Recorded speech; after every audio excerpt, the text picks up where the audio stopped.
కొన్ని సంవత్సరాలుగా మూసి ఉంచిన చర్చ్ బయట ఒక కుక్క గట్టిగా మరుగుతోంది.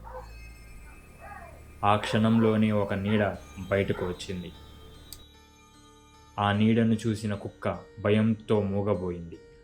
ఆ నీడ కుక్క చుట్టూ చుట్టుకుపోయింది. గాల్లో ఎగురుతూ ఆ చర్చి లోపలికి తీసుకెళ్ళింది ఆ కుక్కని. కాసేపటి తరువాత కుక్క శరీరం గాల్లో తేలుతూ బయటకు వచ్చింది. కానీ ఇప్పుడు అది చనిపోయింది. దాని శరీరం పూర్తిగా తెల్లగా మారిపోయింది. మనాలి నగరం సమీపంలో ఉన్న ఆ పాత చర్చి ఎప్పటి నుంచో మూసి ఉంచబడింది. చుట్టుపక్కల ఎవ్వరూ కూడా అక్కడికి వెళ్ళేవారు కాదు.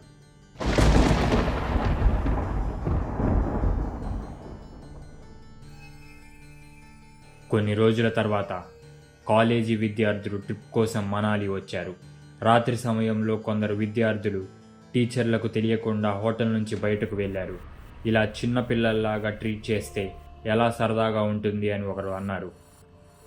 ఇంకొక విద్యార్థి ఇలా అన్నారు, అవును, అన్నింటికీ ఇలా నిబంధనలు, ఎక్కడికైనా వెళ్ళాలి అంటే పర్మిషన్ కావాలి అని కోపంగా చెప్పారు. బయటకు వెళ్ళిన తరువాత వారు ఆ చర్చ్ దగ్గరకు చేరుకున్నారు. ఈ చర్చ్ చూడండి, ఎంత అందంగా ఉంది. అవును, కానీ ఎవరూ ఇక్కడికి రారు. ఇది పాత చర్చ్ అనుకుంటా. పోనీ లోపలికి వెళ్దాం. స్టేట్ చేయగా మిగతా ఇద్దరు కూడా ఒప్పుకున్నారు. లోపలికి వెళ్ళగానే చుట్టూ మూలల్లో జలాలు కనిపించాయి. మొబైల్ లైట్ పడిన వెంటనే కొన్ని ఆకులు బయటకు ఎగురుతున్నాయి. ఇది చాలా కాలంగా మూసి ఉంచబడినట్టుంది అని ఒకరు అన్నారు. మందీప్ మాత్రం ఇక్కడ వాతావరణం అంత మంచిది అనిపించడం లేదు, మనం వెళ్ళిపోదాం అని చెప్పి తలుపు వైపు నడవసాగాడు. అంతలో ఒకటి అతని కాలును పట్టేసింది. అతను భయంతో అరవసాగాడు. ఏమైంది అని మిగతా వారు అడిగితే, ఏదో నా కాలు పట్టుకుంది అని చెప్పాడు. మొబైల్ లైట్ వేసి చూసేసరికి అది కేవలం ఒక తాడు అని తెలిసి అందరూ నవ్వుకున్నారు.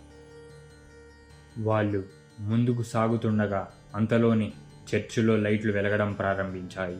ఇక్కడ లైట్లు ఎక్కడి నుంచి వచ్చాయి అని ఆలోచిస్తూ అందరూ గందరగోళానికి గురయ్యారు. తలుపు తెరుచుకోవడం మానేసింది.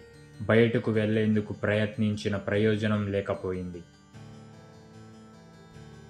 మరి కాసేపటికి ఒక నన్ కనిపించింది. ఆమె కళ్ళు ఎర్రగా ఉన్నాయి. చూడడానికి భయంకరంగా ఉంది. మనం ఇంకెక్కడికి వెళ్ళలేము అని అనుకున్నారు. నన్ను ఒక్కసారిగా దూరం అయిపోయింది. కానీ ఇప్పుడు జతిన్ శరీరం మారిపోయి నన్లా కనిపిస్తున్నాడు. అతని కళ్ళు ఎర్రగా, ముఖం తెల్లగా మారిపోయింది. ఇక మిగతా ఇద్దరు భయంతో చర్చిలో ఒక మూల తలదాచుకున్నారు. అప్పుడు మందీప్ మంత్రం ఉచ్చరించడం మొదలుపెట్టాడు.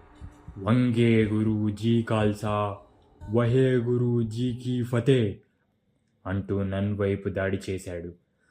ఆ కథ స్పర్శకు నన్ గట్టిగా కేకలు వేసింది. ఆమె శరీరం నుండి కారు ద్రవం ఊరింది. చివరికి ఆమె ఆత్మ చర్చిలో ఉన్న యేసు విగ్రహంలో విలీనమయ్యింది. తర్వాత ఫాదర్ వచ్చి, మీ ధైర్యం వల్ల ఆ నన్ ఆత్మకు విముక్తి కలిగింది అన్నారు. వాళ్ళను తిరిగి హోటల్కు పంపారు. మరుసటి రోజు అక్కడ చర్చ్ కనిపించలేదు. కానీ ఆ సంఘటన మిగతా జీవితాంతం మందీప్ను వెంటాడుతూనే ఉంది.